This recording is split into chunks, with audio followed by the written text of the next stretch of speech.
Tuning into Daily News Podcast on Mangalore today means staying ahead with insights and updates that matter. Today, we're diving into the news that shapes our community and our world. Welcome aboard. In a tragic incident near Sambar checkpost in Sullia, an 85-year-old woman named Kamala from Umbali village passed away after falling from the upper floor of her house. The elderly woman, currently residing near Sambar checkpost, suffered severe injuries after the fall. She was rushed to a private hospital in Sullia, but unfortunately, she could not be saved. The incident has left the community in shock. The Kalagundi outpost has registered a case in this regard. In a major development regarding the Sabarimala pilgrimage, the High Court of Kerala has issued stringent directives to tackle the issue of increasing crowd and misuse of fake passes. Only pilgrims with virtual queue or spot booking passes will be granted entry to the Sannidhanam. The court emphasized the importance of adhering to the specified date and time on the passes and warned against allowing anyone with fake passes inside. The court expressed concerns over administrative negligence endangering the lives of pilgrims and cautioned the Travancore Devaswam Board and the police. Despite the daily limit being set at 70,000 virtual queue passes and 5,000 spot booking passes, lapses in crowd control led to over 1 lakh devotees arriving at the Sannidhanam on some days. A report highlighted the presence of 7,877 unclear passes and instances of groups entering without valid passes.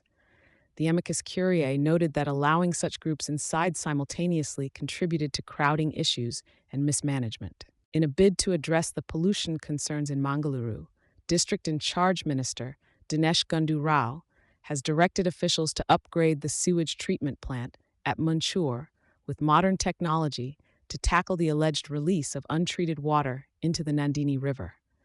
The minister mentioned the need to procure a generator for the STP to prevent discharge of untreated water until the upgrade is complete. Plans are also in place to dredge the river to remove accumulated sludge. Additionally, the upcoming Karavali Utsava from December 20th to January 4th will feature various cultural and adventure activities. The minister has ensured public accessibility by opening a district minister office at the DC office for grievance redressal. Roads repair works have been initiated with a tender worth 160 crore floated by the MCC, aiming to prevent future water crises and ensure efficient water supply to citizens. In a recent incident at Panathila on the Paraje Nidyamale Road, the lifeless body of a Sambar deer was discovered by the roadside. Suspected to have been shot by hunters on November 27th, the deer collapsed near the road, raising concerns among locals. The Sampar's Forest Department took charge of the situation by retrieving the deer and initiating inquiries with various individuals linked to the incident. Prompt action was taken after vigilant residents reported the unfortunate discovery to the forest authorities. In a significant move to ensure the safety of women and children in various districts, the Akka Pade team, consisting of policewomen, will now be on duty. They will be stationed at key locations like bus and railway stations, schools, and malls to provide protection and raise awareness against social issues like child marriage and substance abuse. Launched by the Women and Child Development Department, the initiative was inspired by a successful pilot project in Bidar.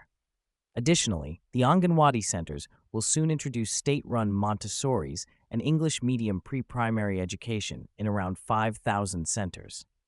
Celebrating the Golden Jubilee of the Integrated Child Development Services Scheme, Chief Minister Siddharamaiah and Deputy CM D.K. Shivakumar inaugurated several initiatives, including the Gruha Lakshmi Cooperative Society to support women. The CM pledged ample funds to enhance pre-primary education facilities in Anganwadi centers, emphasizing the importance of nurturing scientific and rational thinking among women.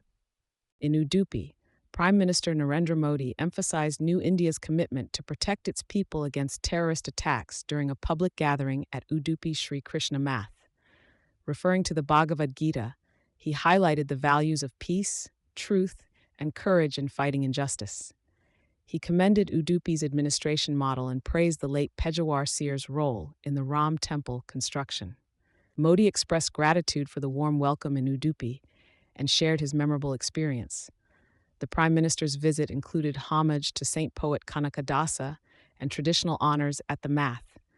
The event showcased cultural performances and a grand roadshow in Udupi town. Modi's visit marked a significant moment of unity and inspiration rooted in the teachings of the Gita. In Puttur today, a goods tempo reportedly lost control and overturned at Kempatlu on the Shirati Ghat stretch of NH75.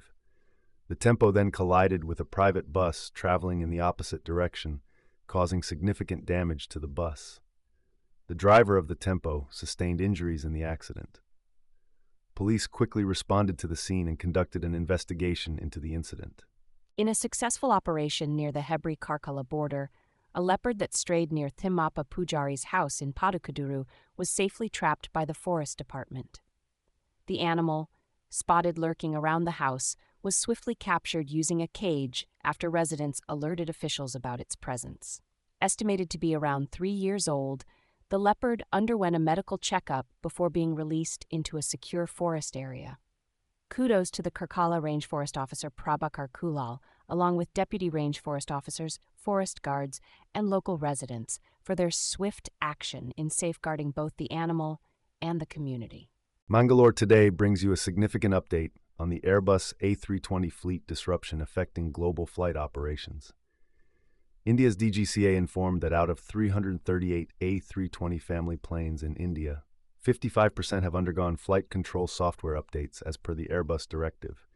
Major carriers like Indigo, Air India Express, and Air India operate A320 aircraft in the country.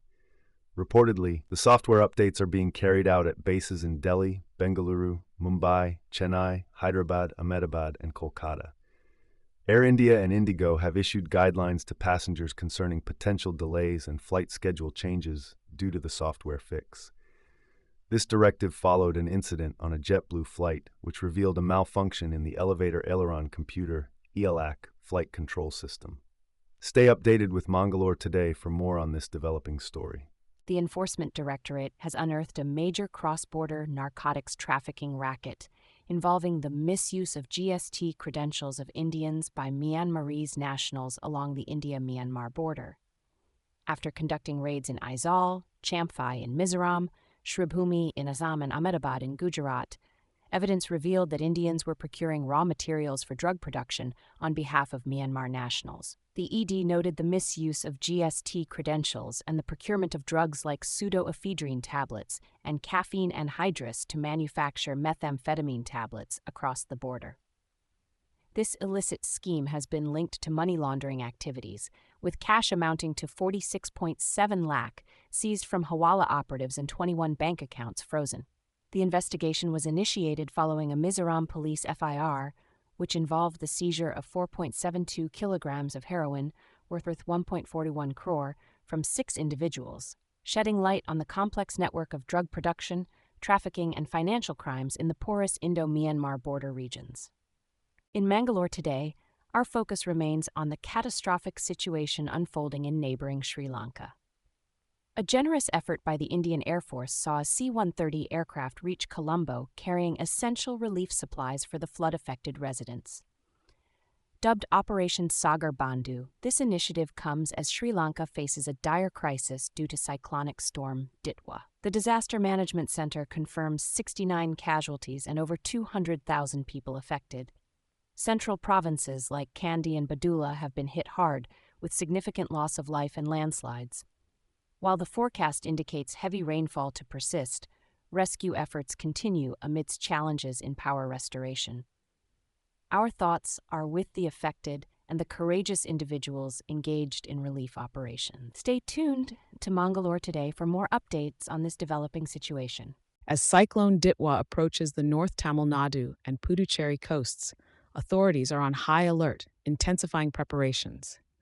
Schools and colleges are closed in various districts, and flights have been canceled at Chennai Airport. The cyclone, currently over coastal Sri Lanka, is expected to reach the Bay of Bengal near these coasts. Wind speeds are increasing, and heavy rainfall is predicted, prompting warnings and advisories from the IMD and local authorities. Fishermen have been warned against venturing out to sea, and precautionary measures are being taken, with disaster response teams positioned in vulnerable areas.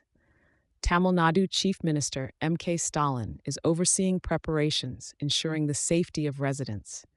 Tourists are advised against visiting certain areas as a precaution. Stay tuned to Mangalore today for the latest updates on Cyclone Ditwa and its impact on the region. In a significant development affecting the aviation sector, several airlines, including Indigo, Air India, and Air India Express, are set to face operational disruptions due to a potential issue related to flight controls in their A320 family planes. Airbus has highlighted that solar radiation could corrupt critical flight control data in a large number of A320 family aircraft, necessitating software changes and hardware realignment. Approximately 200 to 250 aircraft in India will be impacted, with airlines like Indigo and Air India Express already initiating precautionary measures. The European Union Aviation Safety Agency has directed operators to install serviceable elevator aileron computers in affected aircraft to address the issue before the next flight. While the airlines are working closely with Airbus to implement necessary measures and minimize disruptions, passengers may experience delays or cancellations. Safety remains the top priority as airlines strive to ensure the fleet is safe to fly amidst these challenges. We thank you for watching today's news roundup. To dive deeper into our stories, please visit our website at mangaloretoday.com. And to never miss an update from us, click that subscribe button. Here's to staying connected. Good evening.